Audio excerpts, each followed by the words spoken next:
Thank you for listening to this PodcastOne Sportsnet production, available on Apple Podcasts and PodcastOne.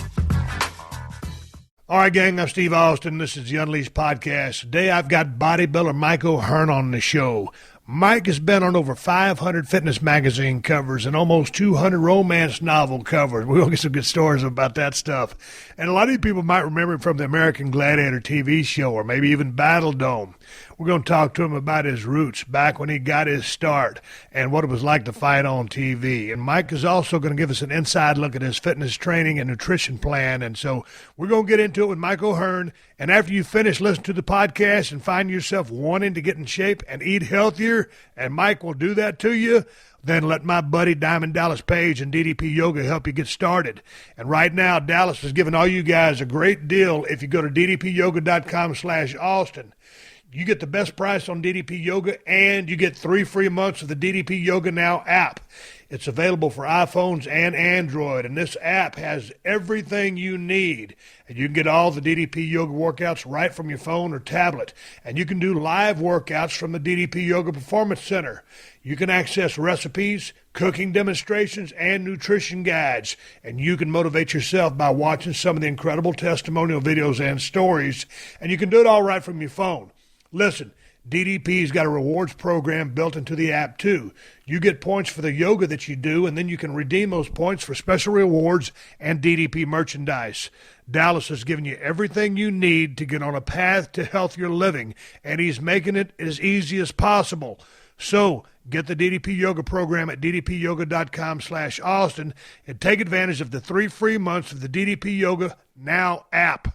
Like Dallas always says, all you have to do is commit. So make that commitment now at ddpyoga.com/Austin. The following program is a PodcastOne.com production.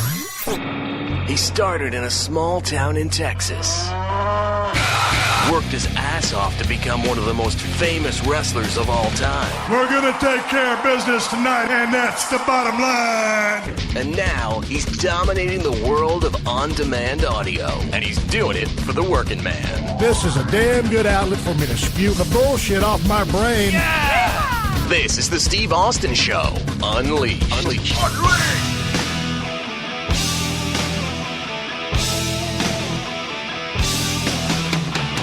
All right, everybody, welcome to the Steve Austin Show. I am coming to you from the mean streets of Los Angeles, California today. I'm sitting here in my office here at 316 Gimmick Street. It has been a busy morning for Steve Austin. Tell you what happened. Got a call a couple weeks ago about some cats wanting to pitch me a project. And I said, hey, man, that sounds kind of interesting. Why don't we go ahead and set up the meeting? So the meeting was going to be set down there in Beverly Hills in the 90210 district.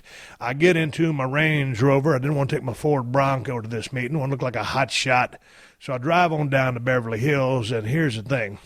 I'm represented by United Talent Agency, UTA. UTA represents some of the biggest stars in all of entertainment. And, of course, they're lucky to also represent a global icon and a national treasure such as myself, Steve Austin. So anyway, back to the meeting. I go in looking like a superstar. I valet my car. The dude gives me the ticket, and I walk out into the offices and go up to the young lady who's running the front desk and say, hey, man, I'm looking for my guy. Got a meeting here. And she calls my agent, and I'm waiting for him to come down. And there's 2 guys there in the lobby, and that's the 2 guys that I'm meeting with. So they go ahead and amble over and introduce themselves to me. Now, I notice that when I walk in, everybody's looking at me kind of funny, partially probably because the way I was dressed. UTA is pretty much business casual dress or business. Everybody there tries to look real sharp because you're trying to impress people. Well, it's kind of hard for me to get dressed and wear fancy clothes and put on jeans and stuff because I got this gimp arm. Also makes it kind of impossible for me to tie any shoes. So I showed up in a pair of camouflage green shorts, a dry fit shirt, a pair of those gimmick sandals that you pull the strap over the back of your heel. My toes, you can't see my toes because it's got a covered toe, but I'm basically wearing sandals, camouflage shorts, and dry fit, and I got my arm in a sling because y'all know my shoulder's busted. Well, check this out.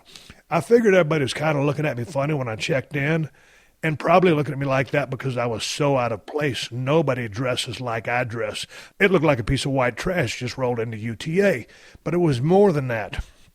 I had actually packed into my vehicle an extra dry fit sleeveless shirt that I was going to put on after the meeting and go directly to the gym and have my first workout after my intensive shoulder surgery, or his extensive shoulder surgery. Nonetheless, I was going to train my left arm for the first time since I've been operated on.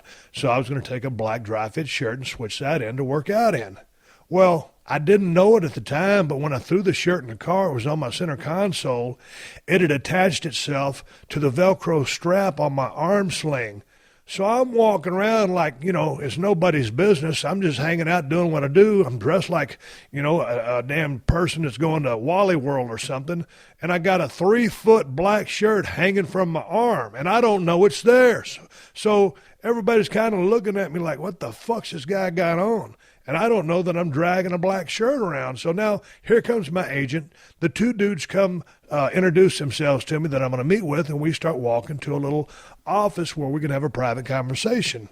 All of a sudden, I feel something fall off of my arm and realize that I turn around, and it's that goddamn black sleeveless shirt that I was going to work out in that had attached itself to the Velcro strap on my arm sling. So I felt like a fucking idiot. I'm walking around there dressed like a piece of white trash, and on top of that, I got a black shirt hanging from my arm sling. And I said, why couldn't somebody give me the heads up and say, hey, dude, you got your laundry or some kind of shit attached to your arm sling? But no. Anyway, so I pick up the black shirt, I stuff it in my arm sling, and I said, damn, dudes, I said, can't none of you guys tell me I got a shirt hanging from my fucking sling? Anyway, it was kind of funny at the time. Maybe it was a lame story. The only way I figured it could have been any worse, if somehow, some way, I'd have got a goddamn pair of blue panties tangled up on that motherfucker, and they'd have fell on the floor too, and that would have been the shit, Ted Fowler style. Speaking of Ted, at Ted Fowler 361, you motherfucker. Hey, I got a story for y'all's ass before we jump into the buy this show and talk to Mike O'Hearn. Teddy Fowler gets the big idea that he's going to pull a rib on Steve Austin, a global icon and a national treasure. And I've been waiting to talk about this on the podcast because I keep on forgetting about it. So anyway, I just get my shoulder cut on, and I get this damn card in the mail. And I got a couple neighbors down there in Texas. And so he puts 2 initials in the upper left-hand corner instead of a return address. And so on the cover, there's a beaver, and he's got his hand spread, and it says, be healed. And he puts, Steve, there, all better. Can I get an amen? And he says, get well soon. God loves you, and so do I. And he writes down my neighbor's name. And I'm like, man, ain't no way my neighbor could have wrote me that letter because I don't know him that well. I was cool with him saying that God loves me because maybe he does. But when he says, so do I, man, I don't know that guy that well. So I was really perplexed. And then here's the thing. He had called Kristen to let her know that the card was coming in the mail and not to throw it out. So I was like totally caught off guard, and my wife was in on the rib. And so, man, it was weird because I didn't know what was going to happen.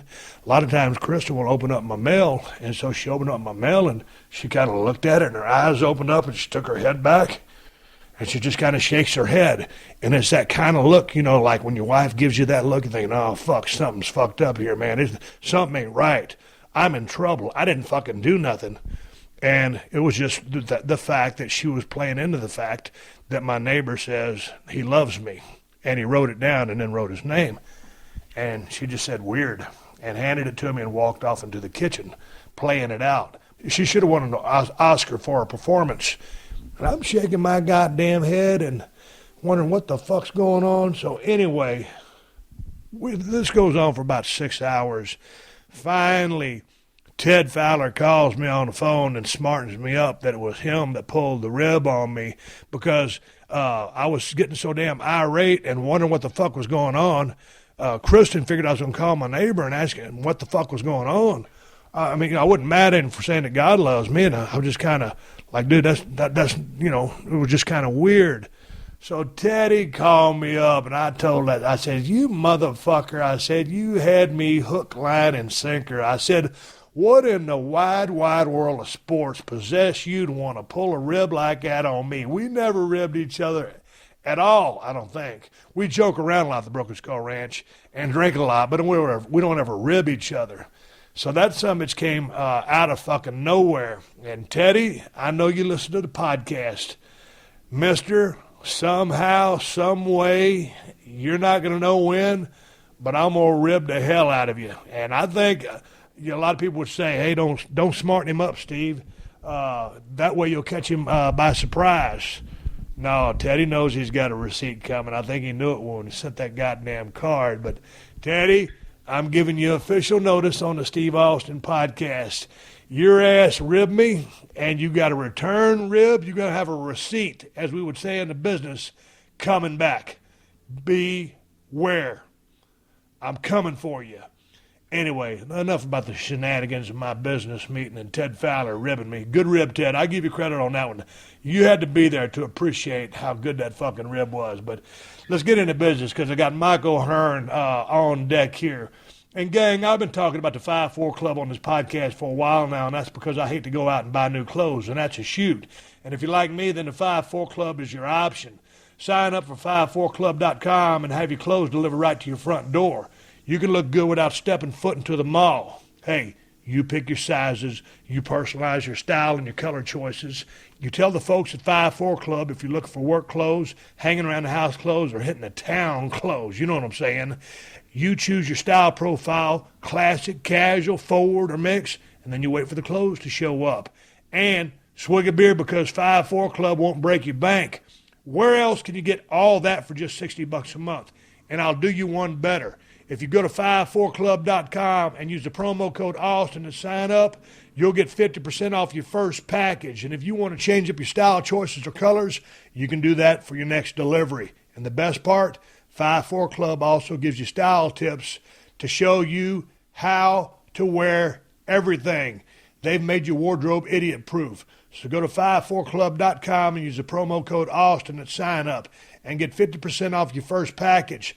That's 54club.com and use the promo code Austin at sign up to get 50% off your first package. Hey, everybody. I'm Chris Shiflett, and I host a podcast called Walking the Floor, where I talk one-on-one with your favorite honky-tonk, punk rock, country, roots, and rock and roll artists, as well as the occasional authors, athletes, and whoever. People like Dierks Bentley, Dwight Yoakam, Mike Ness, Steve Earle, John Doe, Sturgill Simpson, and more. You never know who might be dropping by to go in-depth on their creative inspirations, successes and struggles, life, and whatever else comes up. So download new episodes of Walking the Floor every other Monday at PodcastOne.com or subscribe at iTunes. Steve Austin. Unleashed. All right, we roll the sound over here at 316 Gimmick Street. I got Mike O'Hearn sitting right in front of me. Mike, how you doing today? I am doing awesome, man. It's been too long, man. I know. How long have we known each other? 15 years? Easily. We never see each other, but we've known each other for 15 or better years. I'd say more than that, probably even. About 96 when WWF started coming into town. There you go. You were already in town. You got to L.A., what, 91? 91. So, yeah, 96, 20 years. Hey, man, unless someone's been living under a rock, they don't know who you are. Anybody that's into bodybuilding, powerlifting, strongman stuff, physique stuff, you're all over YouTube, crazy following. Here's the thing. Anytime you walk into a gym, you either have the best physique there or one of the best. Anytime you walk into a gym, you're the strongest guy there or one of the strongest guys there. So let's go back a little bit because I know your dad did some bodybuilding. Yep. I know he played some football. Yep. I know you got a bunch of brothers and sisters. You come from Washington. What I didn't know you were dyslexic. Ah. How'd you make your way through the educational system, dude? Wow.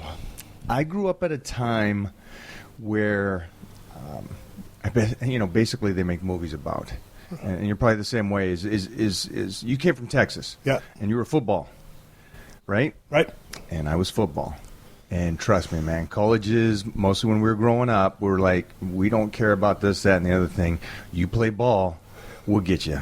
Yeah. And that's how from junior high to high school on through, it was I was a ball player and They just said, "Don't worry about nothing. We'll get you through." Which kind of, in a sense, you're asking for a young kid. Oh yeah. Oh, stop What's it, up, Hershey. guys? What we have got here, all the dogs here. What we have here, Striker, is Mike. Is this a husky? Yeah, husky. And Hershey, the Wonder Dog, my chocolate lab, who doesn't have a vicious bone in her body, is starting to get protective because Striker's all over the place over here. We got a house full of dogs. I love it. Dude, I love it. You mentioned my wife was a former special education teacher. Right. You took some special ed? Oh, kid, here's what happened, and this is why I think.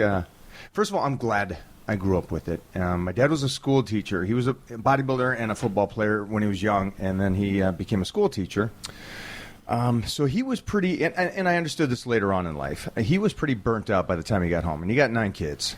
And he's not going from school to come home to help everybody with their homework. And so one of the great things I'm glad that happened is my parents were, and then I'll jump back to answer. My parents were, hey, listen, you make your choices. And we started young. You make your choices. You do something wrong, something's going to happen, and we're not going to be here to set you straight. I got in fights and stuff, and I'd get arrested, and I'd make my one call, and they'd be like, "Well, have a nice night," and I'd be like, "You coming down to get me out?" Nope. You made a decision to do this. Right. You deal with the consequences, and you grow up quick. Yeah. And I'm glad about that because they had too many kids, and you grow up as a man and you realize, man, that's tough. You raise one kid and it's kind of tough. Imagine raising 9 kids like me, and I was the good one of the bunch. So I was a big kid, and I took to athletics quick, and your wife would know this. Dyslexic is a disbalance of IQ to understanding ratio, and one drops, one rises. So I was quick to understand things and put things together. I could not read and write. How'd you get past that? When did you learn to read, dude? It much later. Mostly There's a good friend of mine, DDP, Diamond Dallas Page, dyslexic, and took him a long time to overcome it. Dude, I think he was damn near 30 before he learned how to read. I would say there's still times today. It's like if I get a script, I'm reading that 5, 6, 7, 8, 9 times. Right.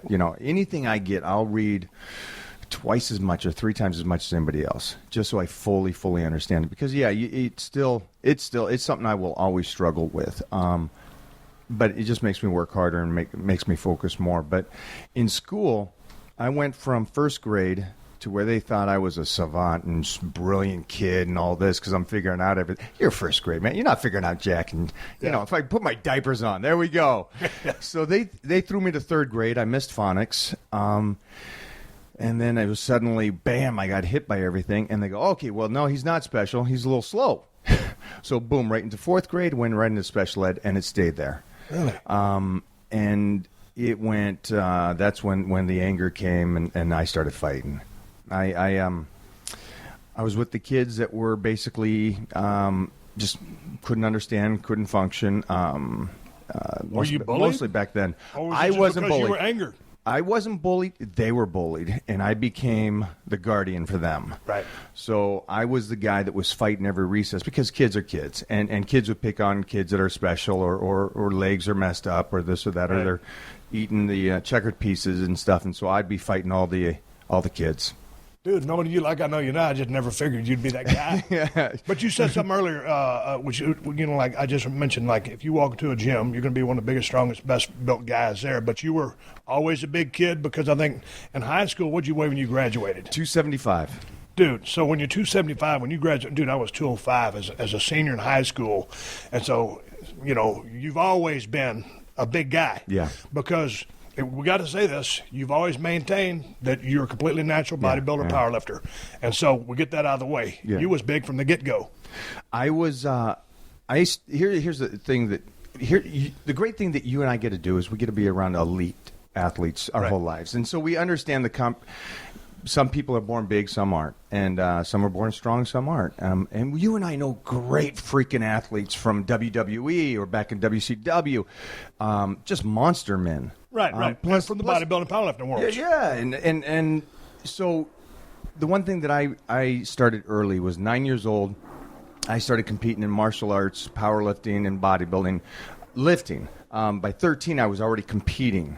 By 14, I won my first bodybuilding show and first powerlifting meet. At 14, this was pre-puberty. Yeah. And here's one of the things: it's social media is what it is. But they'll go, "Oh, you're already on steroids at 14, dude." I didn't have even hair on my balls. Yeah. And so it's like, stop that. So yeah, it was one of those things that I started young. Went through puberty, which was a great thing. During that time, I went 170 pounds to 275. So I was already 275 as going into my late sophomore. So I was already that big. And I won the state powerlifting that year as a sophomore, junior, and a senior. So yeah, I was lifting like a madman. So when you started doing your bodybuilding, because your dad was a bodybuilder, as one of his pastimes or passions. Yeah. So you got started on that when you were into the high school football program, at which you excelled. You're 3-time All-State and an All-American in college. All-American in high school, 2-time All-American in high school. Okay. D-line? D-line, yeah. End or tackle? I was D-end and fullback. Okay, were you on the school's weightlifting program? Did they have a program? Because you're almost my age, dude. Now I'm 51. I'm a little bit ahead of you. But back in the day, dude, we had a universal circuit machine, and that's what it was. Coach blow a whistle, circle to circle. Circle. So were you doing your dad's routine? Were you doing your thing? Would you do what the school told you to do? Because you're already competing. I think you might know Ed Cohen. Oh, absolutely. Doug Furness. Dude, Doug Furness, if he was still Doyle with us. Kennedy? Yeah. Okay. Dude, you're talking about so the elites. Here's something that you're going to go, okay. These are elite. Yeah. Yeah.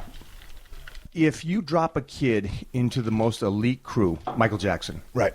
Around incredible singers from the time he was a child. Right. Will he exceed? Will he get better? Right. Where's his limit? Where's his fishbowl? Where as big as he can get is here or up here? Right.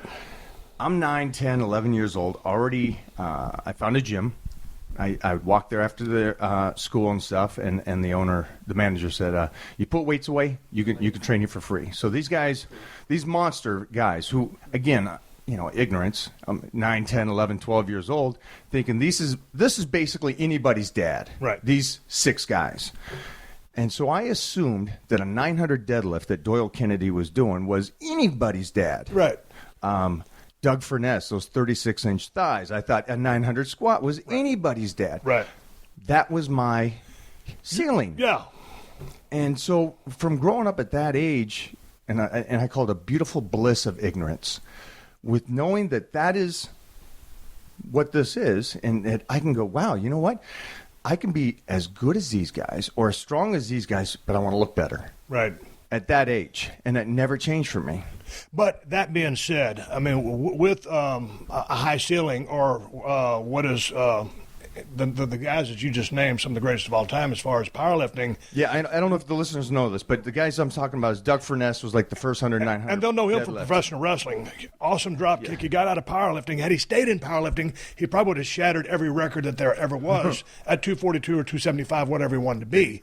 Yeah. Ed Cohen. Ed Cohen. You really don't need to explain that name? Yeah, come on now.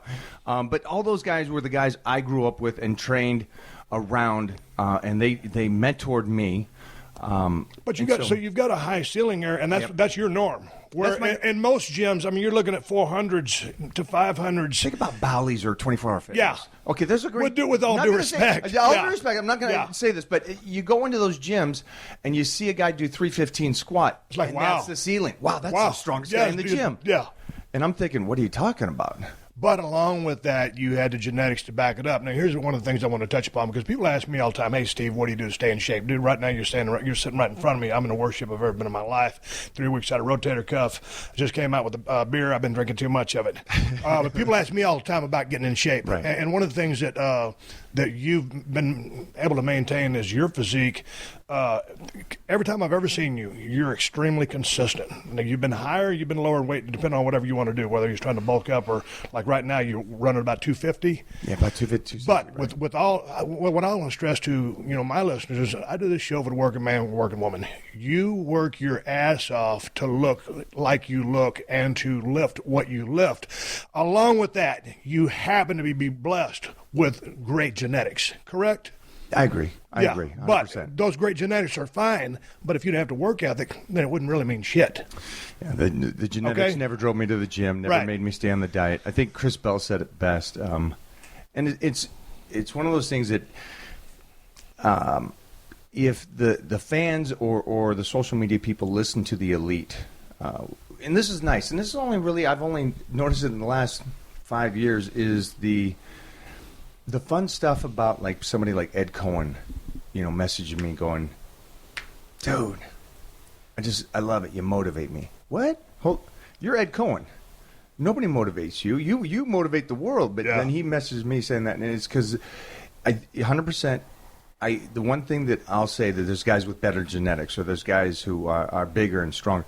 The one thing I won't do is I won't quit, and I'll be on every single day, and I've done it since I was 9, 10 years old. Hey, man, I want to get to that because you got to train. You have a crazy training routine, and we'll get to that. But let's go back to high school for a little bit. You excel. You're on the D-line. Yeah. You're all state. You go to college. What college you go to? I was going to go to the University of Washington or Wazoo, and I decided against. What happened? I mean, because, you got to get the makings of a pro football player. Yeah, it came down to the point of where. And again, you go through, and you get. I was recruited by Oklahoma, and Nebraska, and everybody. And it came down to I played for a school that was ranked 4th in the nation. We never lost, and it was fun and it was blast and stuff. But I realized I lost the passion for it, and I was selfish as a kid, to where I wanted to do something for me and solely me, and I wasn't a team player. Yeah, but that's cool, though.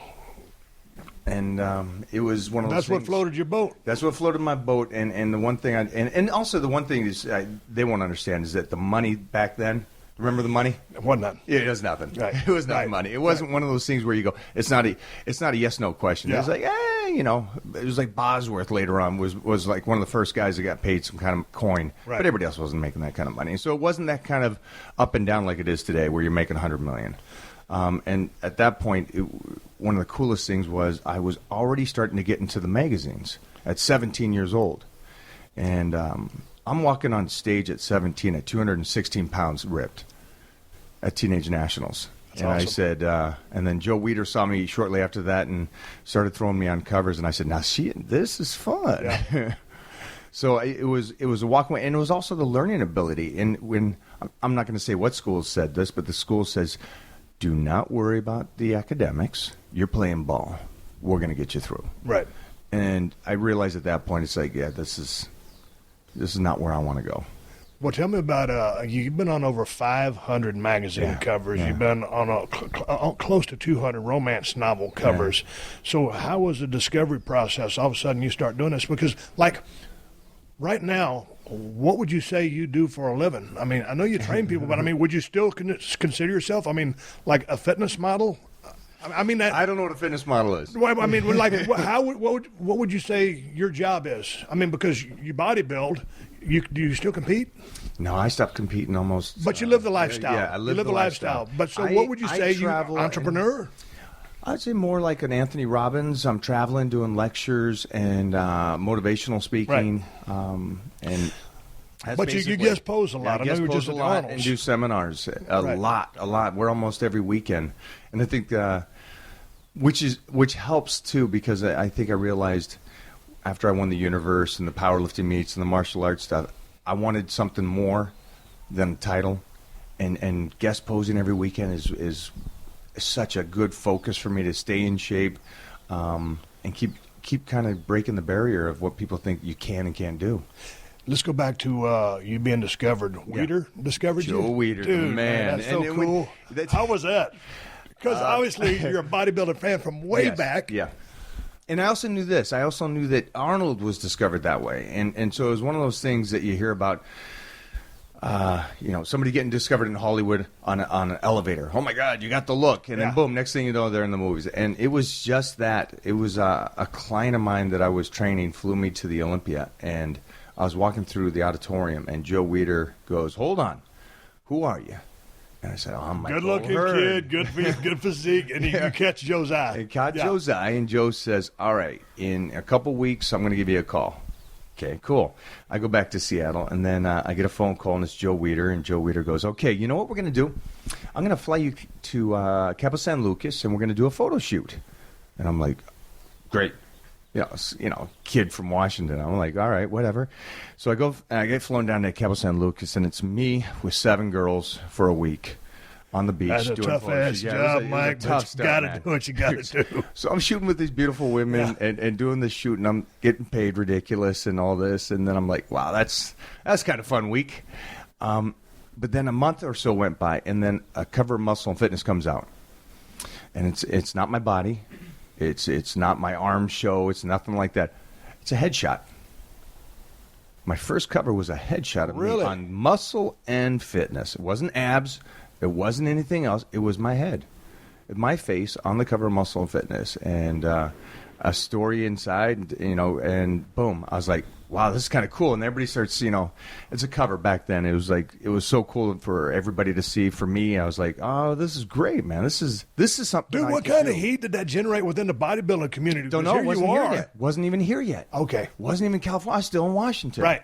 So 4 weeks go by, and the next cover comes out. Me again. Me with 5 girls wrapped around me.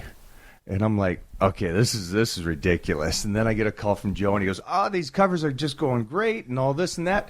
I want you in California. We're going to get you down here. We're going to set you up and put you under contract, and boom. Not even 3 months later, I was packed. My dad says, go get him, son. And I was off. I was down to California shortly after that, and I was here doing shoots and started competing down here. But, dude, tell me through the grind of that, because what's the learning curve? When you get into the business of pro wrestling, or maybe some rock and roll guys tell you the same thing, it's that old contract where, hey, man, just sign your life away. And so what was the learning curve from you as a young bodybuilder? Now, man, this is business. This is what you're going to do for a living. You're competing as well, but it seems like the cover things are your bread and butter. Yeah, the covers What's definitely. What's the business acumen for that? Yeah, the covers took off. Here's the funny thing. We're talking. This is 90. This is 90. So I get here. I'm shooting up a storm. Here's the funny thing. I go into Gold's Gym, and man, there's some legends there training, and I start working out, and I'm like, and no offense to them, but this is a bodybuilding gym, and I came from a straight up hardcore ass powerlifting gym where you're slapping and ammonia smelling and right, chalk. Yeah, a bad squat is 700. You know, so I get to Gold's Gym, and I'm this 20-year-old kid, and I start squatting and stuff, and I'm like, why isn't anybody? What's going on here? So you're throwing up stupid numbers back I'm throwing up stupid numbers, and that's throwing up things, and then... And to my audience, when I say stupid numbers, I'm just into high numbers on a squat or deadlift or a bench. I mean, like, again, a 315 on an incline bench for a lot of gyms is a hell of a lot of weight. Yeah. I'm seeing you rep with 405, and so now you're squatting 700. So are they like, what is this guy doing? It was a quick... run into the very best. There wasn't a lot of downtime. It was me training with Tom Plaza on legs, 3.5 hours. And I was the new kid, and I was getting covers and stories, so it was fun. Then I get a call from a guy named Shane McMahon, and he goes, "Hey, so I want to fly out and do dinner." And I'm like, "All right." Is this pre-Gladiators? Well, hold on. Okay. Yeah. Not much after the phone call, and we're going to arrange this thing. I book American Gladiators as Thor. Yep. Yeah. You were there for the first and second. Yeah. So I do this dinner with Shane, and I fly out, and I meet Vince and everybody. And so this is one of those crossroads. I look back, and I go, man, my life could have been a lot different. Right. Because I met Vince, and they set me downstairs to wardrobe and everything. And said, and Vince is a big body guy. He likes legs. I heard he likes guys that are like jacked and legs. And, yeah, he like the whole thing. He's a body guy. There you go. Yeah. So I meet with these guys out there, and great. Both Shane, just great guys. And the only problem is I couldn't sign because I was already signed with Gladiators. So that was the first kind of, wow, contracts get in the way, the crossroads, what could you have done? So I could have been wrestling since the early 90s, and I couldn't do it because of the American Gladiators. Dude, that's a great what if. Yeah. But it turned out good. Yeah. I watched your audition thing. I guess it was for the first incarnation of American Gladiator. And, man, they had you do a bunch of drills. You ran a 4.940. You probably weighed 265. Or 285. 285. You were a monster. But, dude, you clocked a 4.9 at that weight. Yeah. And you weren't sprinting every day. You were just squatting and training hard. Yeah. And then you were doing a bunch of burpees and stuff like that. So a lot of athleticism goes back to your college background. And so you're on the bodybuilding scene. You're down there. You're shooting covers. Now, if you add up all your best lifts, if I'm remembering correctly, I know you got an 800-pound squat. Yep. Give or take a 775 deadlift. What's your deadlift? I did a 775 for 3. It's my best. Oh, Jesus, you ain't gonna get hot about it. Okay, so 800 800 squat, an 800 deadlift, what, 500 bench, 500? a 555 bench. Okay, let's add that up. What's that, 23? This is all gym stuff right there. I took second in the nationals to a freak named Bull Stewart throughout my teenage years and my early 20s. So, I mean, what's your total? What was your best total? My total was, 19 in a meat. 19 in a meet. Yeah. Okay, but dude. But this is 80 FPA. This is drug-free. This will go back to everybody going, no. Right. Guys, here's the 411 on that. I competed from the time I was 14 until I retired in drug-tested show. Not because I had to, because I wanted to. Right. And I chose to get drug-tested and do polygraphs and blood and all that stuff. If they believe, they believe. They don't believe, it doesn't matter. I got you. Yeah. But it was one of those things that I won the California powerlifting 4 times, and I just couldn't win the nationals because a legend named Bull Stewart, who would do a 515 squat, a 515 deadlift, and a nice 450 bench, drug-free. But given the numbers that you're putting up, did you ever say, hey, man, let me stick with this full time? I was cool with my numbers because of the fact of this. I have never been a one-dimensional guy because of I believed in I idolized Arnold for what he did. I idolized Bruce Lee for what he did, but I believed that I could do it all.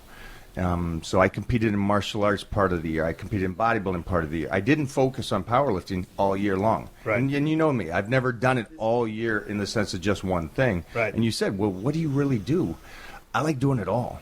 Yeah. I like having the physique. I like having the power. I like being able to be athletic first and foremost, and throughout the whole life. Dude, do you ever drink? Because never. No. And I know that, did. we were talking, it was a year or two ago, and we were talking about someone, how specific they were when they went out to eat. When you go out to eat, do you ever cheat? I mean, you're maintaining what? Are you 6% now? I don't know, but You're lean. I'm lean. Look like $1,000,000. Thank you. Like Chris Bell said, Mark Brother. I love Chris Bell. Yeah, I know him well. He always his favorite story to tell me is, or to tell people is, got UFC over at the house. Everybody's showing up, eating Doritos and stuff, and there's Mike on the couch, and he opens up his Tupperware. What the freak is that about? Every single time, you and your Tupperware. Yeah, I stay consistent. So if you see me bulked up, it's still a foundation of calorie intake for healthiness and size and strength, where I could easily just drop some carbs and boom, I'd tighten up. So I've never been one guy that. For me, it's one of those things that if I talk to people when I travel and I say, well, how's your nutrition? Well, I'm not competing right now, so it's whatever. Right. I've never, since I was 9 years old, not been on a plan. Really? Yeah. And okay, and going back. Going to drinking. It's not that I have anything against drinking. I saw, here's a great thing. If you're around somebody, you grow up on the streets and you see your older brothers in gangs and you see the damages it causes, it changes the younger one. So, I got a lot of family, and I saw a lot of them do steroids. I saw them a lot of them do drugs. I saw them do alcohol. So as a kid, I saw what the good was and what the bad was. So I saw my brother one time. We skipped school and went home to play football, sandlot football with a whole bunch of people, and we're watching and we're playing, but they're drinking as we're playing, and then I saw him kind of pass out and throw up. And they're like, well, turn him over. And this is still vivid in my mind. And I said, why you got to turn him over? Well, if he throws up like that, he's going to choke on it. And at that point, I said, there's no reason. That doesn't do anything for me, and I want athletics. And then the same thing for steroids. Somebody in my family did it. And the results were freaking incredible. But they were incredible so much that one day in the gym, I saw the back of her, and I go, that dude is jacked. And then the person turned around, and it was my sister. Right. And at that moment, I was like, I see her every day, and I didn't even recognize the change. I said, whatever that is, I don't want to do that. Did all your brothers and sisters have the same genetics you did? Yeah. Oh, no, my sister won Miss Seattle. She won the North American. She won the Washington State powerlifting. My brother won Washington State powerlifting. My brothers were all football players. It was a family that was genetically created. Dude, how do you explain over 500 covers? I mean, obviously the consistency, the dedication, the hard work, the always being on a plan, relentless in the gym. 500. I mean, in wrestling, when we talk 16 world titles by Ric Flair, it's like, what did they just couldn't find anybody else to put the belt on? He was that good. So you had the physique. I mean, dude. One of the every things single I think, yeah, it was magazine there was, you've been on 100 times. Yeah, I think when it comes to like Muscle and Fitness, which is basically the top magazine, it's Arnold and me and Lou Ferrigno. So I got a couple guys that are a generation ahead of me that I'm right there with. It's because I think I realized early on, it's not about the title. It's about being ready. It's always about being ready. And so when Joe Weider would make a phone call, hey, you ready? A lot of the guys would go, no, I'm off season. I can't do this. And he called me up and says, can you shoot? Freak yeah. Let's go. And every single person around that. And then one of the things I think, and I try to tell this to the up-and-comers, they go, hey, I'm getting ready for a show. Great. Now, before the show and after the show, set up 10 photo shoots. Well, I really want to focus on the show. All right, I'm just wasting my breath now. They don't get it. This is, if you want to make a career out of it, if you want to do more than just win a title. Dude, how many guys have won Mr. USA? 30, 40, 50, 60 guys? Yeah. But there's only a couple guys that have made a career out of it. Why is that? It's because of the other stuff they do outside of that. Right. And the one thing is that I just won't quit, and I'm always ready, and I'll be ready every single day. And that's why it's one of those things with the nutrition or anything I do. It's me, I train at 4 a.m, and I've done it for 30 years. That's what I want to ask you about. You're up at 3, you're in the gym at 4. Yeah. Why? What are you doing through the rest part of the day? How crazy is our schedules? Our schedule is pretty freaking crazy, yeah. But dude, I'm in a whole different stratosphere because I'm either doing. You're just show. Big time now. That's no. it. I'm just You're saying. Big time. No, it's interesting when I was on the road all the time. I was somewhere every day. Yep. And so with now if I'm shooting Broken Skull Challenge or something or doing a podcast, that's what I do. But other than that, I'm in the entertainment business. So when I don't work, I don't work. What's the backside of what you do? Because let's go to the training. Okay. In the gym at 4 a.m. 4 a.m. Does Gold's always let you in? Yep. Because they're not really open at 4 a.m. No, I've had a key since 91. Okay. So, you've got a lot of videos on YouTube, millions and millions of views. And Stryker, your dog's in there, a lot of them. Does Stryker come with you to the gym every day, or just for those night shoots or the early morning shoots when there's fewer people in there? Oh no, Stryker goes with me nationwide. Oh no, I've seen him everywhere. Yeah. I think most people think that, and hopefully everybody hears this. I don't take Stryker with because of therapy for me or anything like that. I took her with, and have taken her with for 6 years now because we get asked a lot. Celebrities do, to go to charities. Right. And years ago, I was asked to go to a Christmas charity for kids to give out presents and stuff like that at a burn unit. And I'm like, to myself, I said, they don't care about these 20 celebrities. They care about Santa Claus and puppies. And I just had her. And I said, I'll do this, but I'm going to bring my puppy. And then so I brought the puppy with. And I was right. They want to, presents and play with Stryker. And to see the smiles at that moment was mind-blowing to me. That this dog or a dog could make somebody, even a kid, right, forget about the pain and suffering or anything that they have going on with them. And ever since that point, Hershey. Except for Hershey, so at that point on, I have continuously done the charity work with Stryker. So when we travel, I'll always fly in a day early and we'll visit hospitals like Ronald McDonald House or anything like that. The Stryker out on the plane with you? Stryker's right on the plane sitting next to me. Oh, that's great. And she goes into the hospitals and I spend some hours there with her. So I'm basically the handler. Right. And she does the charity work, and that's why I do it. And so she's with me everywhere. Photo shoots, anything I do, she's with me. Hey, dude, I love it. Talk to me about your diet. Chris Bell says you come over, everybody's eating chips or drinking beer, and you break out a Tupperware container. We've talked in the past. What are you eating right now to maintain 250 pounds of muscle and whatever body percent your fat is? What's the diet, dude? I am one of these guys that is always eating every 2 to 3 hours. I'll get a majority of protein, a little bit of carbs, a little bit of fat with each meal. Where do you like to get your protein from? You eat any red meat? Red meat, I do red meat. My chicken, depending on if I'm trying to get size and strength, is it red meat or chicken relative to fish? And right now I'm doing a lot of fish, and I'm just slicing and dicing right now. I'm going to try to get down to 230 pounds. So I got to tear off a lot of muscle. So how many calories would you guess? Right now, I would like to figure how many calories you eat. Right now I'm at 37. Okay. 3,700. And will you do cardio every single day? I do cardio every day because here's the thing. Like, this will confuse people. If I tell you I do 2 hours of cardio a day, you'll be like, holy cow, that's tearing it down. I'm like you. I'm a big boy naturally. I have to overtrain to stay this size. If I stop doing cardio and I kick back to 4 days a week and I keep my calories at 5,000, dude, I'm 300 pounds within a month. So really, yeah. I was watching a video with you were training with Rich Piana. Right. That video did over 8 million views. You training arms with Rich Piana. So, and you said that the heaviest you got up to was 305. Yep, 305. Dude, you must have been a damn monster. Dude, I would have. Oh. What did you do? Did you just stop cardio? It was a good time and a bad time. Obviously, everybody's calling you.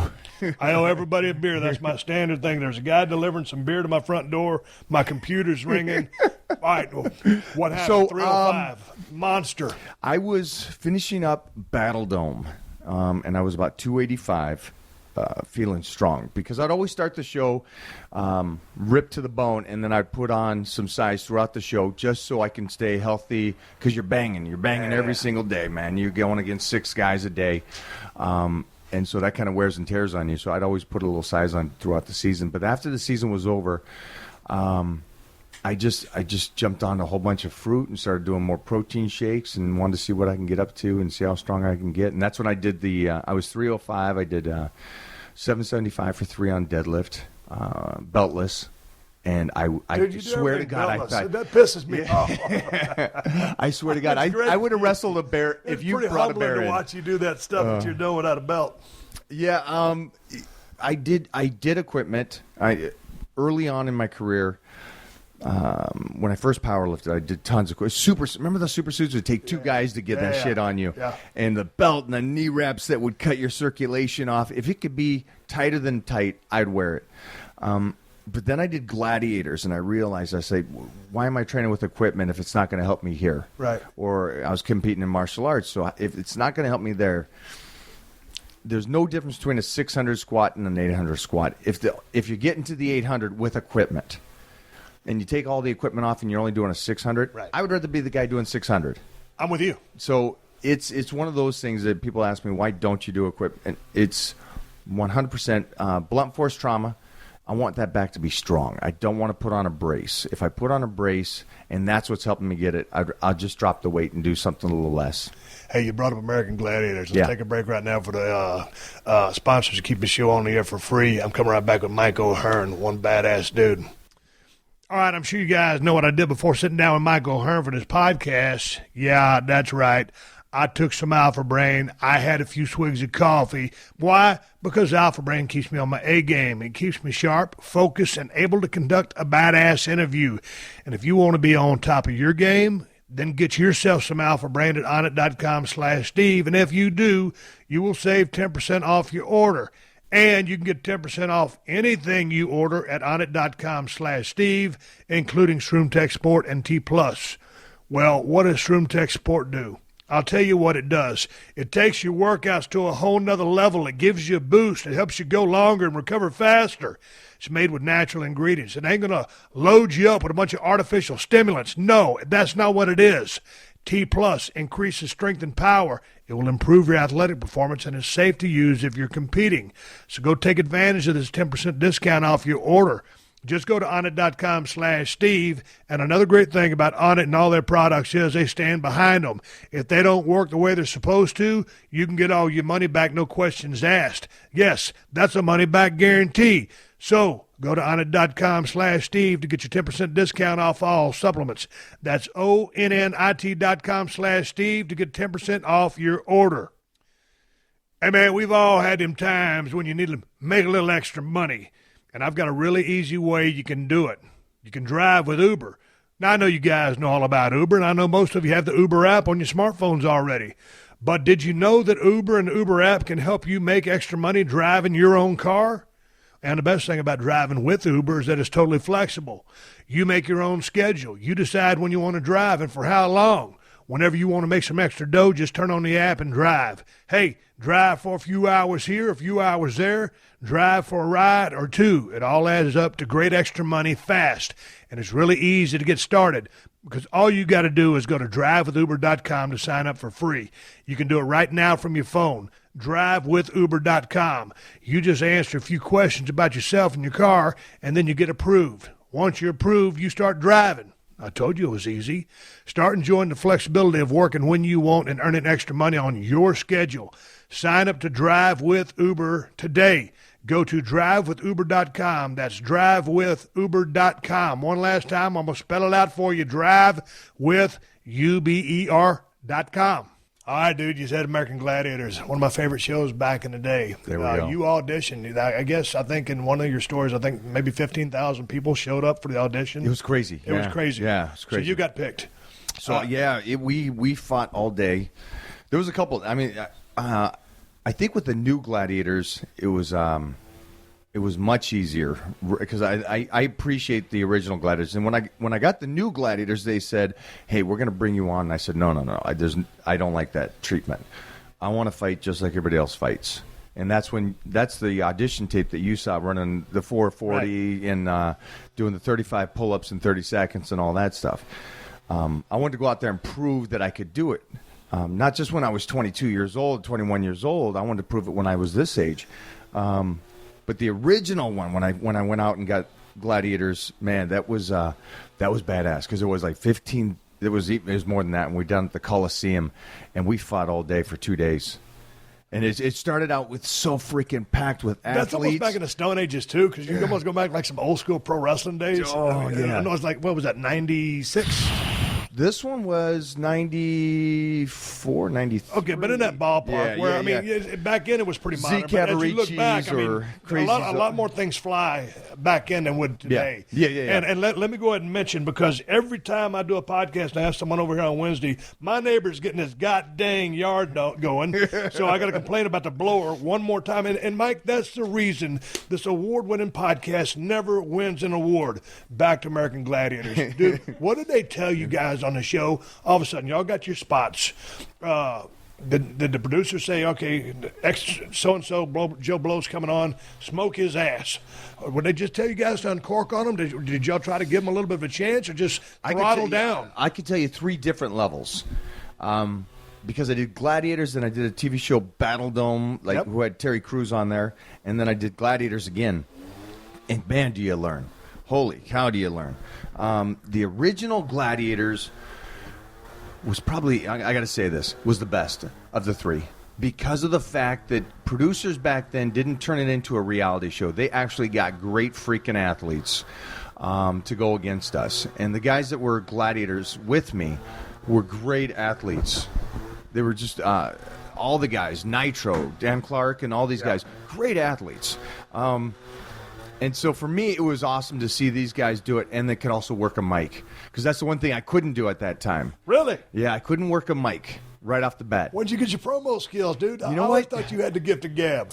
I Lee Rariman, who just passed a little while ago, Hawk from American Gladiators, kind of took me under and said, just watch, because he could work a mic. Yeah. Athletically, I was right from the get-go stronger, bigger, faster than these guys. Yeah. So I that wasn't the problem. I had the look, couldn't work a microphone like my Nitro, Dan Clark. Yeah. Dude, Hawk, those guys could work a mic. So I had to learn that stuff. But with that one, we got to 100% every time beat the guy's ass. Right.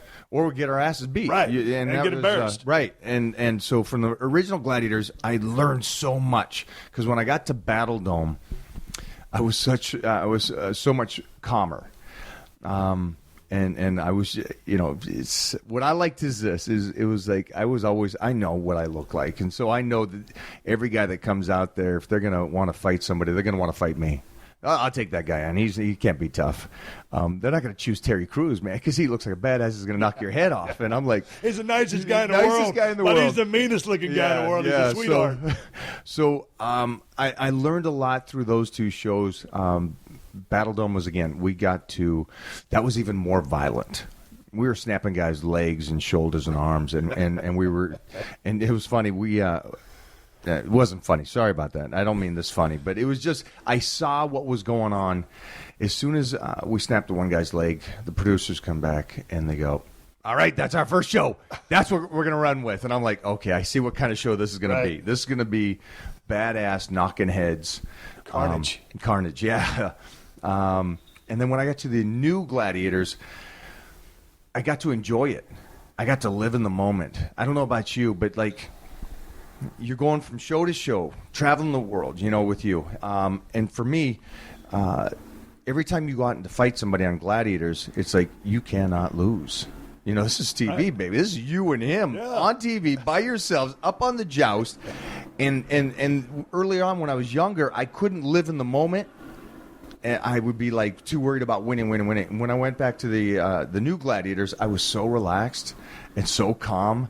And had a nice confidence to myself to where I could live in the moment and go, dude, I got to get up, fight 6 guys a day, get paid for it. The only bad thing is to wear spandex.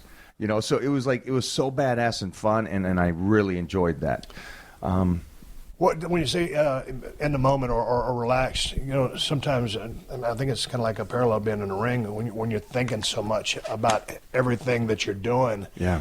It's like my buddy Zach Wild, who plays lead guitar for Black Label's side of his band. He goes, I ask him, dude, how do you do that? Well, what are you thinking while you're doing it? He goes, bro, if you're thinking, you're stinking. And so you get in your head, from the acting experience as well. Yeah. Dude, if you're hearing what you're saying, you're not really doing it the way you should be. And the same with an athletic endeavor. Just to be able to go on instincts, to be relaxed, and just rely on your skills and be there to react. That way you can enjoy it. But to me, that's when you also perform your best. Yeah, I agree with you. I think I did my best performance on the new Gladiators relative to the early stuff. What happened to that show? Did the ratings? They killed the new one. They killed it. They couldn't leave good well enough alone. The original was great because you got David and Goliath. Boom, that's what it was about. Right. For some reason, the new Gladiators, they were like, okay, each week we want a new game. Each week we want a new Gladiator. And so it never gave time. And then they turned it into a reality show where it was like, let's take this 48 minutes and really care about the contestants. When the majority of people want to tune in and go, I want to see a small guy kick a big guy's ass, or a big guy kick the small guy's ass, or vice versa, David and Goliath. That's what the show was about, and they tried to turn it into a reality show. How much are you trying to pursue acting these days? I'm pushing on everything, and like right now we're trying to get Johnny Cage for the new Mortal Kombat, and I stay consistent. I'm in class, I'm studying, and I'm working on it. I love it. I love being on set. I love being filming, and I like the idea of more at this stage, more martial arts badass kind of projects. How do you like the fights? To me, fighting for camera is a pain in the ass just because of the choreography, the camera angles, and because, man, from my background in pro wrestling, it's a dance. I mean, there's 2 guys out there, and people think, oh, yeah, you rehearse everything or you choreograph it. No. Back in the old days, and you might have a few things that were going to happen, but basically, I mean, it's kind of a free-for-all. And, the guy, you're as good as the guy you're dancing with. Yes. And so it's less technical. And fighting for camera is so technical. Yeah. And for some of the lower budget stuff I was doing, dude, you got no rehearsal time. Sometimes it was monkey see, monkey do, watching stunt guys do it, and then you follow it. And it didn't appeal to me. Do you like fighting for camera? I haven't. I like it. I don't mind it.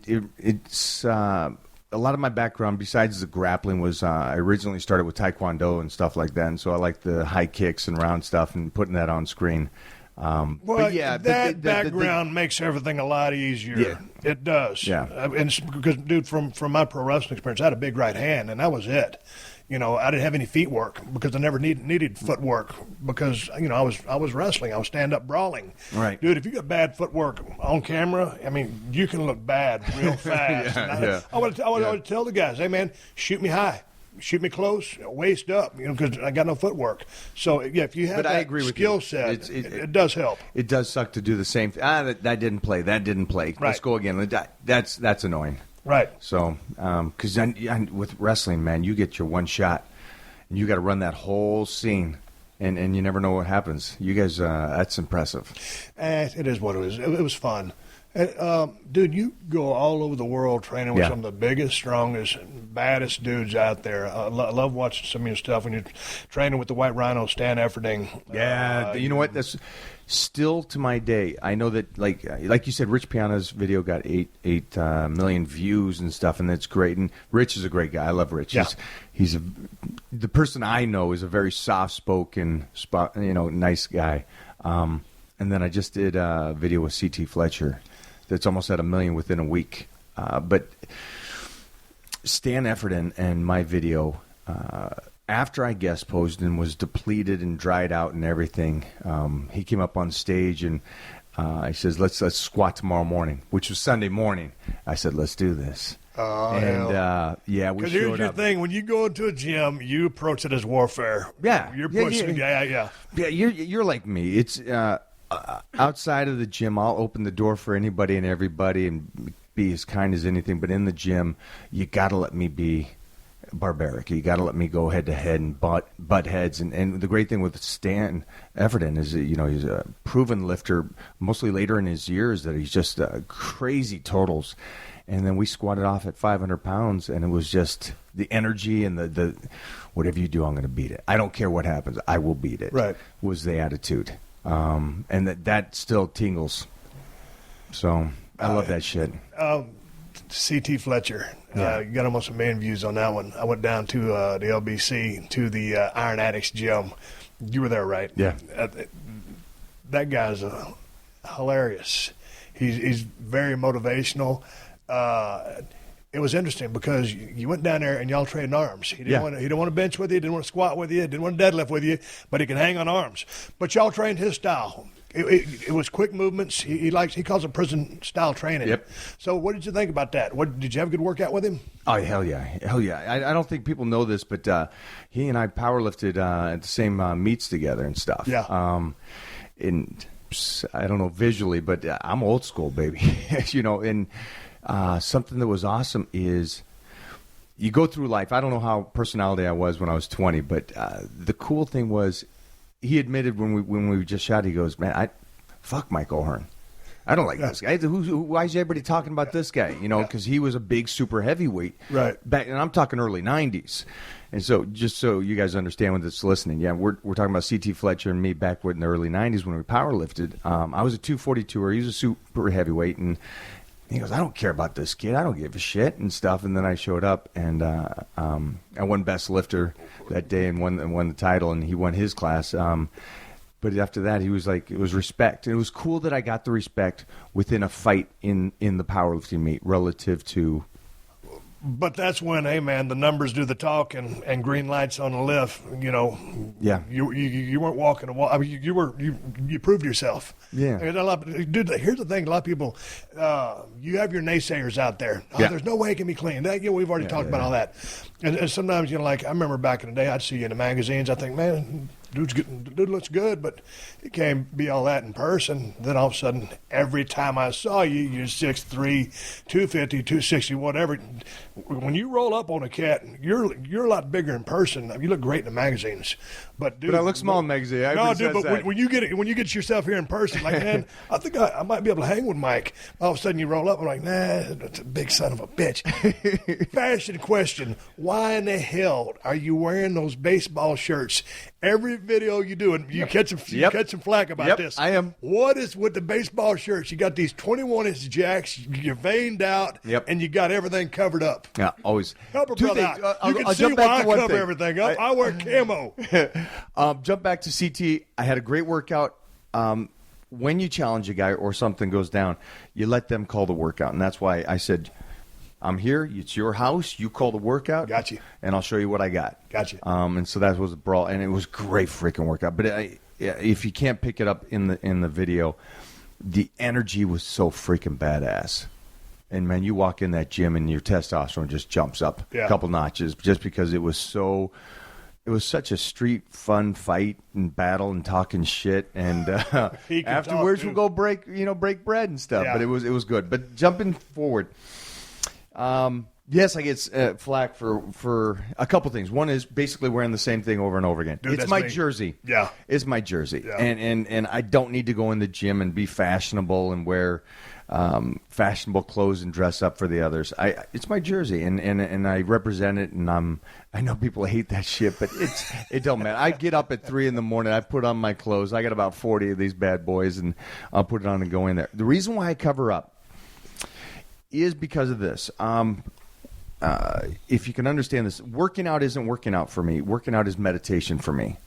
Working out is a challenging myself and me talking to myself inside my head as I train, going, bitch, you better fucking do this today. This is you.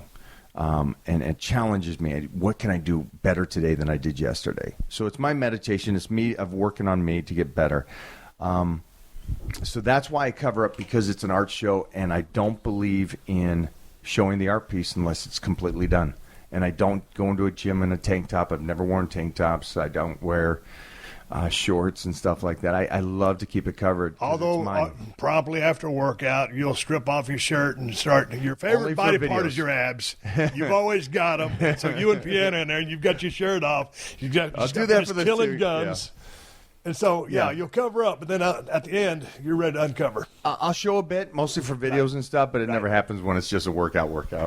Let's talk about your training program, because you kind of invented your routine, power bodybuilding. Power bodybuilding. But what has changed in your lifting? Because now you're 46 or 47? 47. You're 47, so what has changed since you were just a young stud throwing up stupid numbers at 21 to now, getting, older? Yep.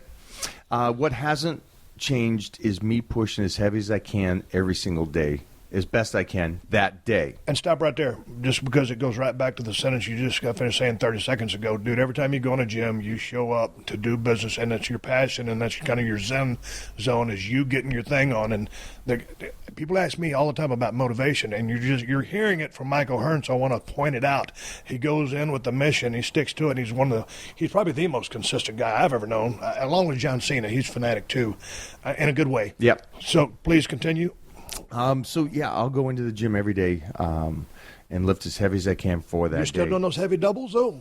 You train one body part a week, one body part a day once a week. Once a week, and I'll go as heavy as I possibly can. And it's the ranges of motion and is full range of motion. I always start with basically a compound movement, and then I'll do secondary. So to give an example, I'm still squatting today, like any other day, like I did when I was 10, and as heavy as I possibly can, and I just kill it. And then I'll do secondary work, which is very minute. Now, this is how things have changed is this. I do less now, because I realize it's so much more about going in the gym, doing the best you can with the least amount of work, and getting the hell out.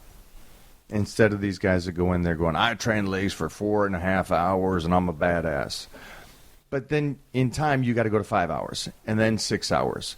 I try to always cut back and go to the most, like last year, I'll give you an example. Last year, I only did squat, bench, and deadlift all year.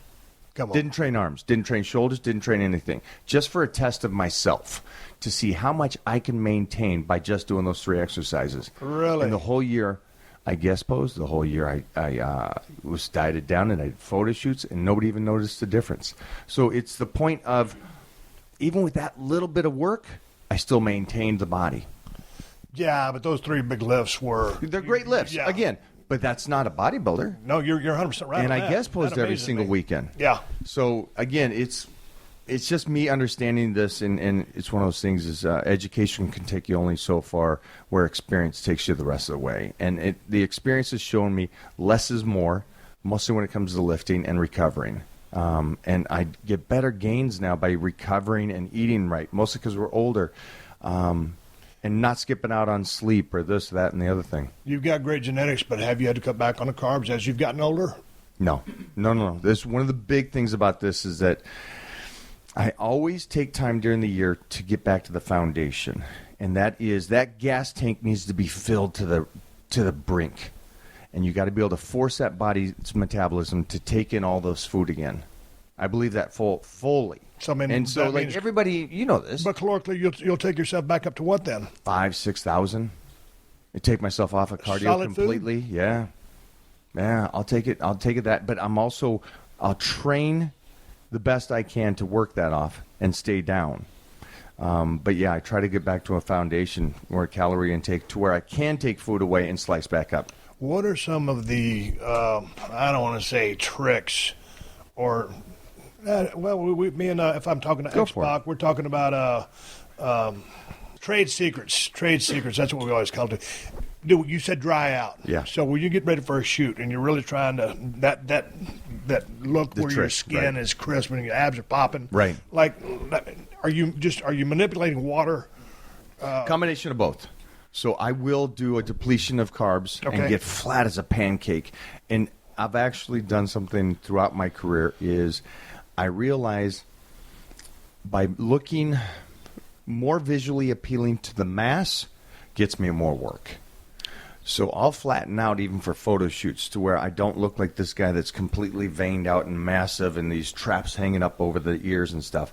I'll actually flatten out to where I look like more of an average guy, and then that way society can look at it and go, oh, that's appealing. That's not too much. I like that. Then I'll put the carbs back in, drop the water, fill out, tighten up, and then I'll look like I'm 30 pounds heavier. You know, dude, one of the things I've always appreciated about your physique is your body fits right into, the classic era when Arnold and those guys were training, which to me that's the best era.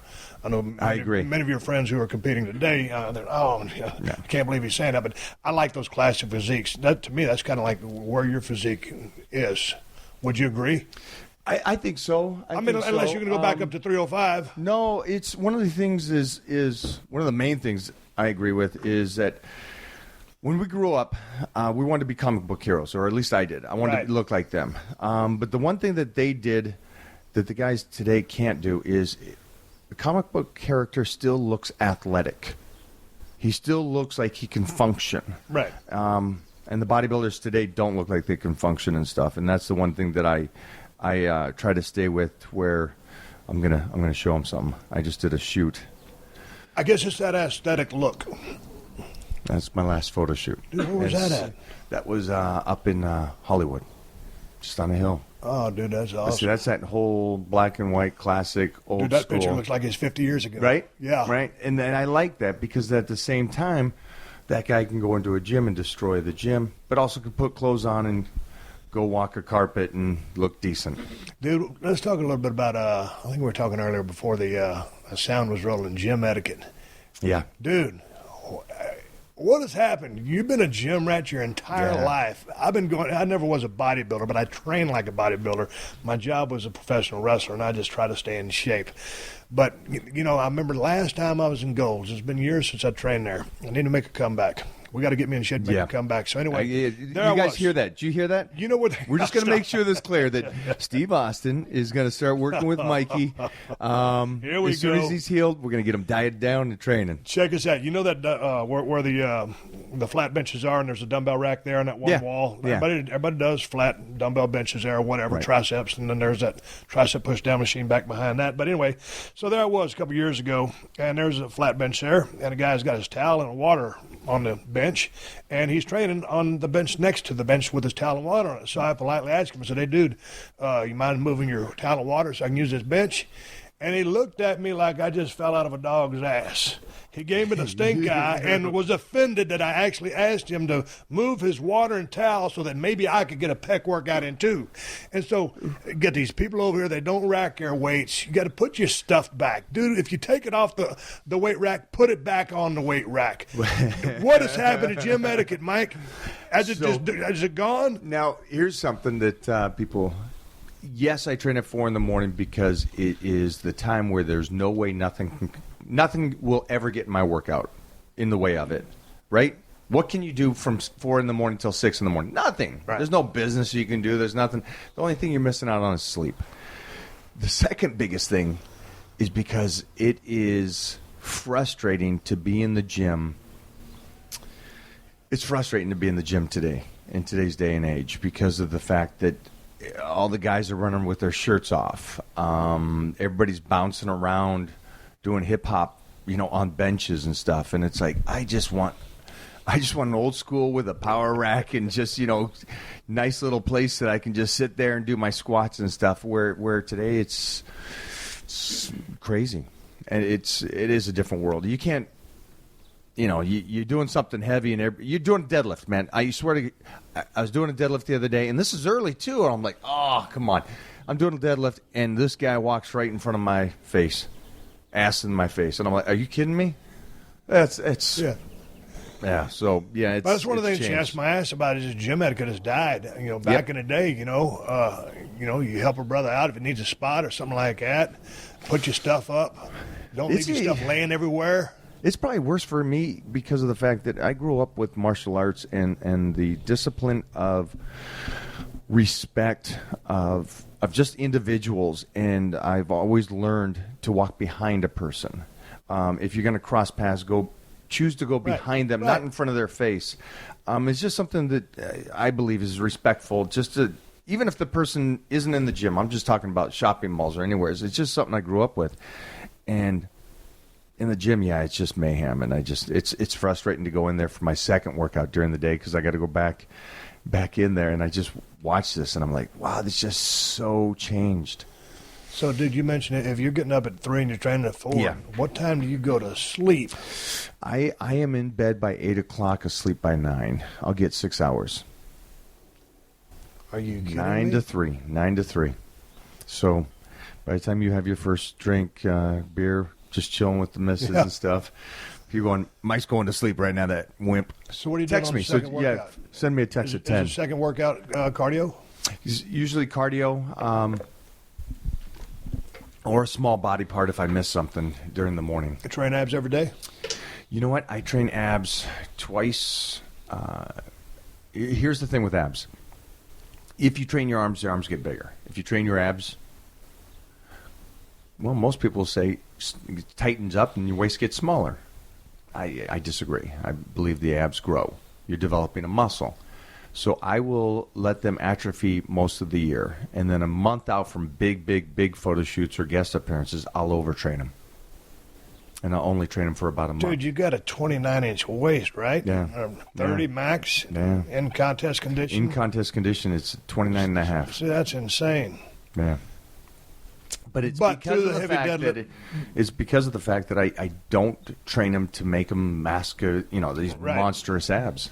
But you got good core strength through all the deadlift and all the heavy squats. Yeah, the connective tissue.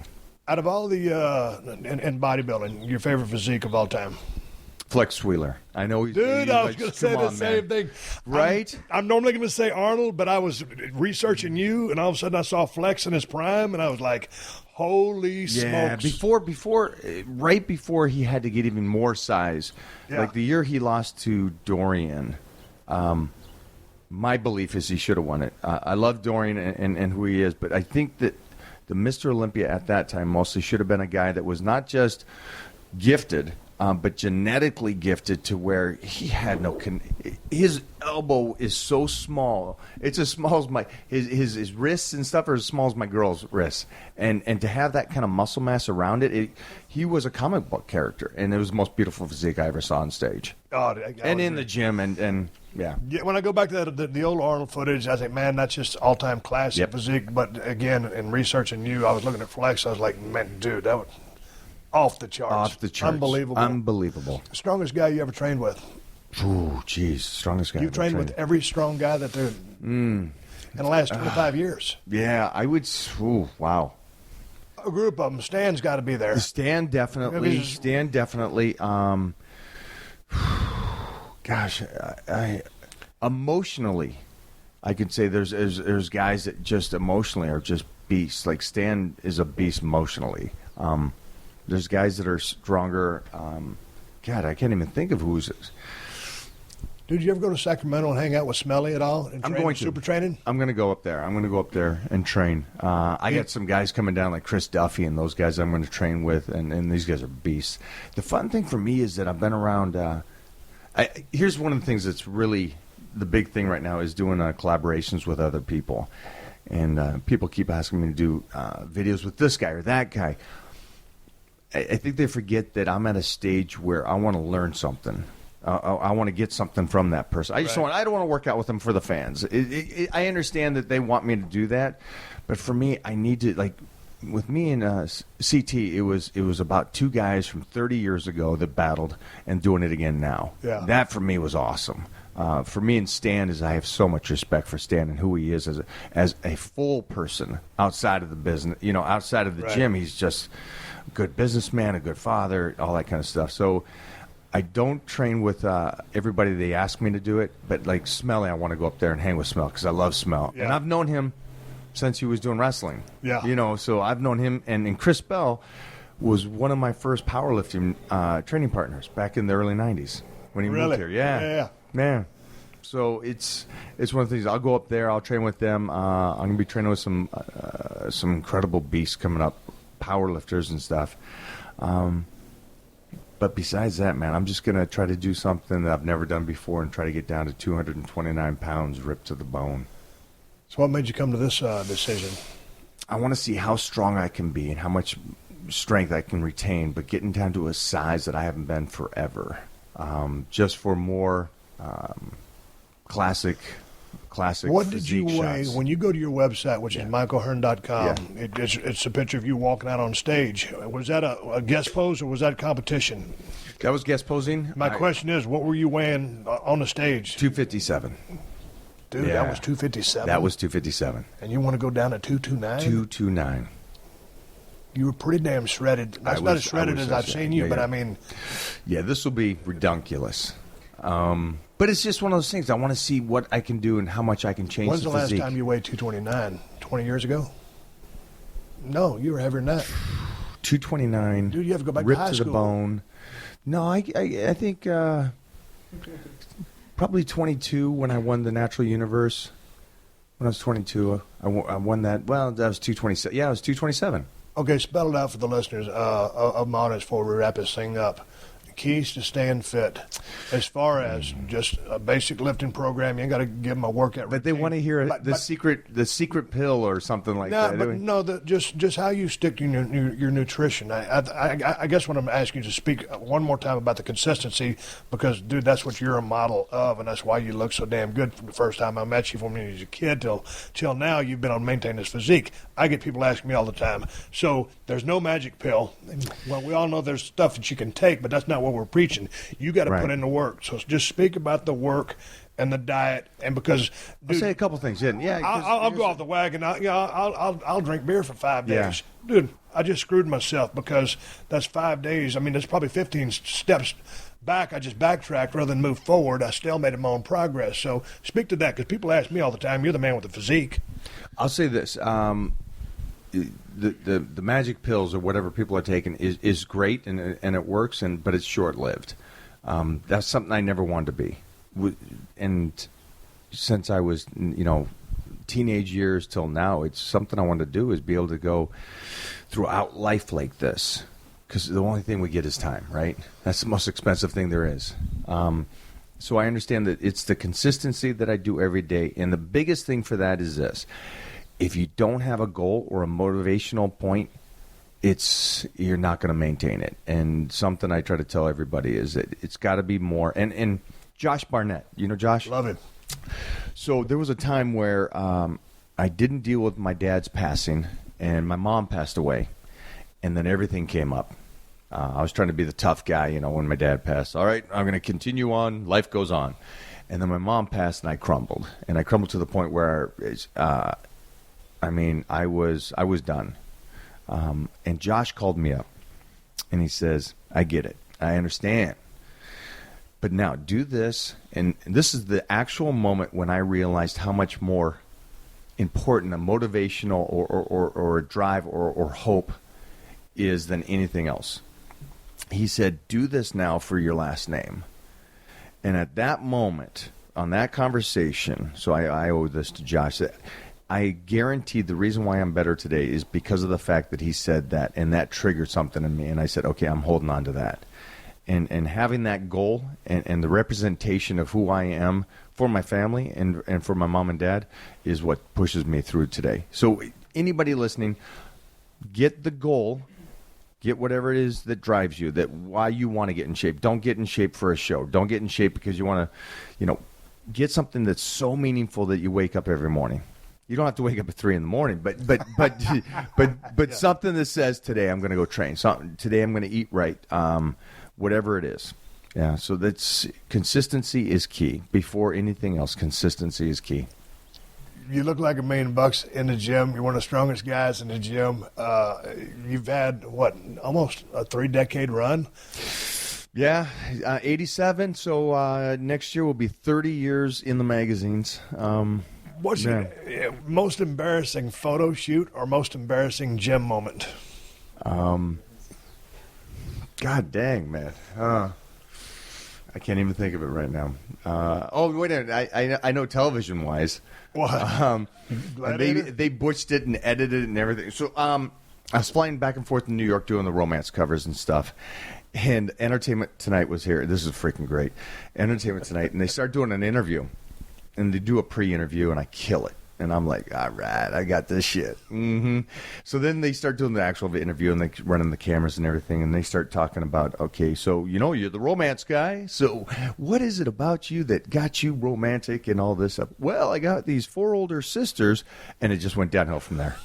They're like, what? 4 older, what do I have to do? And, yeah, it was the most terrible interview of my life. And when we got done, they kind of looked at me and go, great, awesome. And glad the contract was signed with Topaz Books at the time, because by the time that interview hit Entertainment Tonight, you know what was on? What? Here's the Topaz Man. Hi, I'm Mike. Done. That was it. That was it. They cut the whole thing. I got to ask you about the romance novel shoots. Yeah. How is that? You there? It's just you and a girl or a woman, whatever. So they taking pictures. Oh gosh, she's looking at me. No, it is basically you put on the costumes, because the romance covers are actually paintings of the actual real photo, right, which is so cool, because I remember I tried to buy the first one back then, and I was like, yeah, I'd like to buy my first cover post, painting. Yeah. Oh, that is $17,000. I'm a 21-year-old kid. I'm like, I ain't gonna pay $17,000. But yeah, you're doing a photo shoot. You get the costumes going, and then you just start kind of just moving like it's an actual romance cover. And are they directing you? The girls are. Here's the thing. This is my opening. It was an opening for a young kid, because you're a young testosterone boy, and you're 21, and you got this girl, and she's kind of like all over you and grinding you and kissing you and all this and that. Great, good, that's beautiful, keep going, yes, sexy, okay, cut. And the girl would just stop and walk away, and I'd be like, what just happened? Holy shit. So that was the opening to, so those girls can turn it on. New York models. So it's not all what it's cracked up to be. It's work. Yeah, it's work. Yeah, It sounded like it could be frustrating. It was more frustrating A lot than of cold anything else. showers. Yeah, that's basically. Hey, what do you got coming up next? I'm traveling. Where are you gonna be? Every week. I'm off to Dallas next, doing the FitCon, seminars, lectures. Where we're going? Dallas, and then back here, then New York, Rochester, back to Houston. Is that all guest posing or just appearances? Lectures, lectures, appearances, seminars. What will you lecture on? I mean, you do some motivational stuff, but would that be nutritional and workout or what? You know what? It goes anywhere and everywhere. I don't have a set thing. Like this last weekend or 2 weeks ago, I was in Maine, and we did a big stand-up lecture and stuff, and it turned completely into motivational goal setting, and we didn't even get into the workouts and training. We had the whole crowd going, and it was actually one of my favorite lectures because we really talked about family and the importance of time and life, and making the best of it. So it was cool. You look, you make a living with your body. You have for forever, basically. Yeah. But at the end of the day, you want to look like $1 million. So you want to look good. Yeah. You want to feel good. So if you're out there listening to my podcast, you got to want it, like as bad as Mike does. I like to look pretty good. I don't take it to the level you did, or you do. But the bottom line is, man, if you want it, I mean, that's what you got. You got to want it. I hope they understand this. If they want it, they can have it. Because here's the biggest thing that I find is that with social media and everybody knowing everything, you know, they're the smart. Everybody's the smartest person in the world, of course, for some reason, and especially and when for some reason, an eggshell. Yeah, and Muscle and Fitness did and I love this. Matt Tuttle did a story on me in Muscle and Fitness just a while ago, and how he opened it up was great because it was something I didn't even see. Is that people shut down the possibility of being better. People shut down things, and it's like they look at me and go, "No way, you're closing in on 50." Guys, you don't even know Herschel Walker's. You don't even know Herschel. Herschel's 46, and what does he look like? Freaking $1 never lifted. Yeah, but it's the people shut down the possibility of what can be, and for some reason, you and I travel around, and everybody, after 21 has bad knees or bad this and that. You put your body through trauma. You've kicked some ass. So there's reasons why you have some owies. But the common Joe that works 9 to 5 shouldn't be so achy. You know what I mean? And so I hope everybody understands that you can achieve something. So, and if you want it, you got to go get it. You go get it every day at 4 in the morning. And with that being said, you got anything else you want to plug? Thanks, Strong Snacks, protein gummies. It's pretty badass. And I didn't bring you any. I will get you some. When you and me start training, all right? You brought me a sweet long-sleeve baseball shirt, but you didn't bring me any protein snacks. I got you some of my clothing, baby. You bastard. Everybody's going to hate you for that. And then Icon Meals, thank you for taking care of food. And I would like to say Frog Fit. Oh, look at he brought some Strong Snacks. Got them. I love it.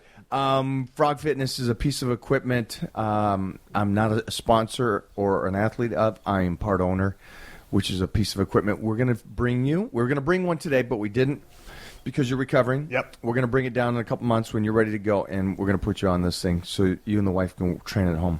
All right. There you go. I love it, man. All right. MikeO'Hearn.com. On Twitter, he's Mike O'Hearn. Mike O'Hearn, that's it. And when are we going to start training? I got to get over this shoulder. As soon as your doc says let's go. We'll be back. Bigger, faster, stronger. I don't know about all that, but I'll be back. I'm hanging out, Mike O'Hearn. We're signing off. Thank you, Mike. Thank you. Hey, you looking to buy a used car? Well, then you should check out TrueCar.com and the TrueCar app, because I bet you didn't know that you can use the TrueCar app to help you buy a used car, too. Hello, it ain't just for new car purchases.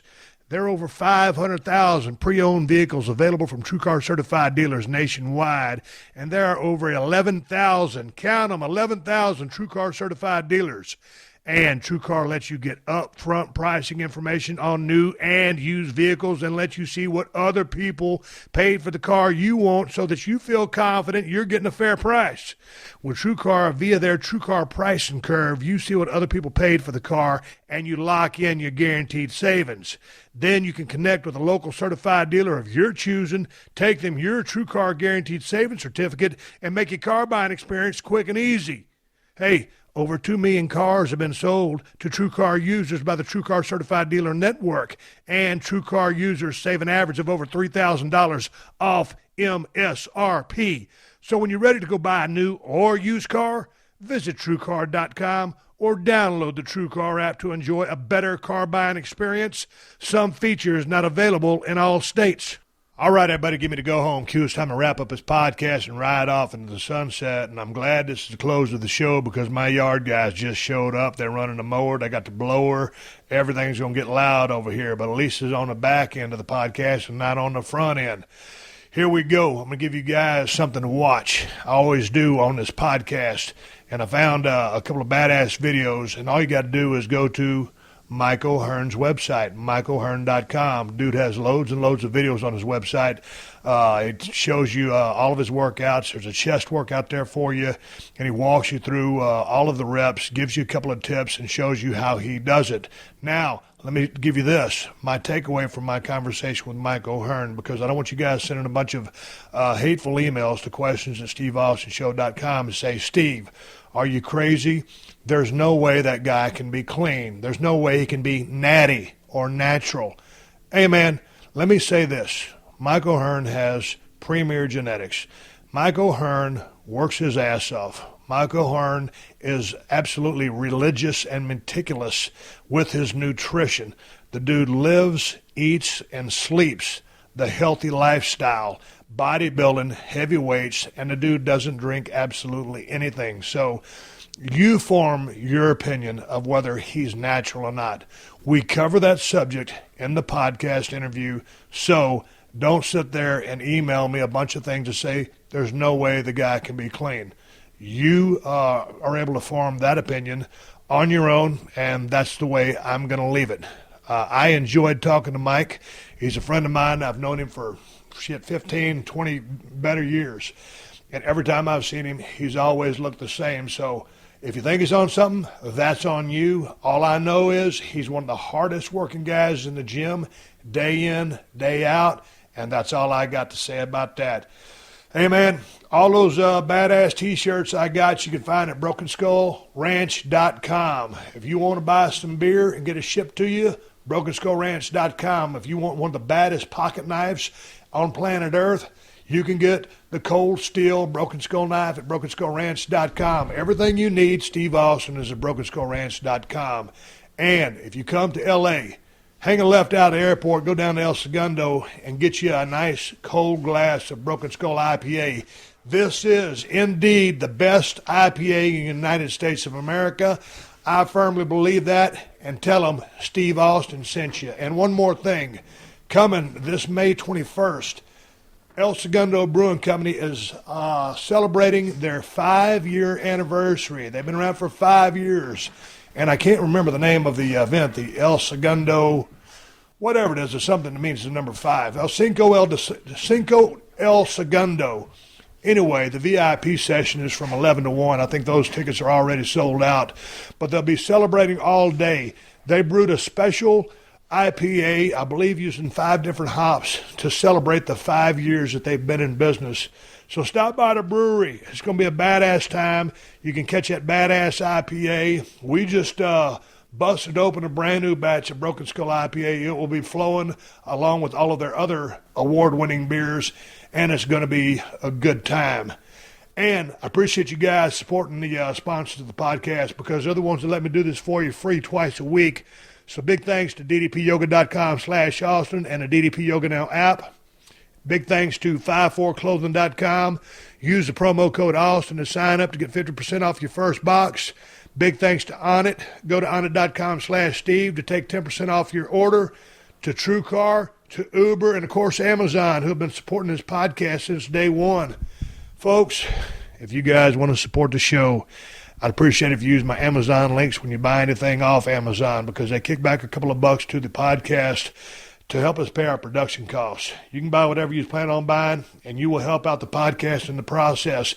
It does not cost you anything extra. I am not asking for a handout, but if you want to help a brother out, you can find my Amazon links by going to PodcastOne.com, clicking on the Killer Deals button in the top right corner of the page, and then hitting the Steve Austin Show button. Amazon links for USA, UK, and Canada. If you bookmark it, it's the easiest way to find it in one step. And always know if you use those links, you help out the show. We keep doing these things twice a week for free, and that's the bottom line. Hey, folks, keep listening. The 60-second AP News headlines are coming up next. I'm talking to Ariane Andrews coming up. Well, I'm talking to her tomorrow. I think it'll be on the Tuesday podcast. Looking forward to talking to WWE Cameron if you follow her on Twitter. Until then, my name is Steve Austin, and I will catch your ass down the road. Download new episodes of Steve Austin Unleashed every Thursday at PodcastOne.com. That's PodcastOne.com.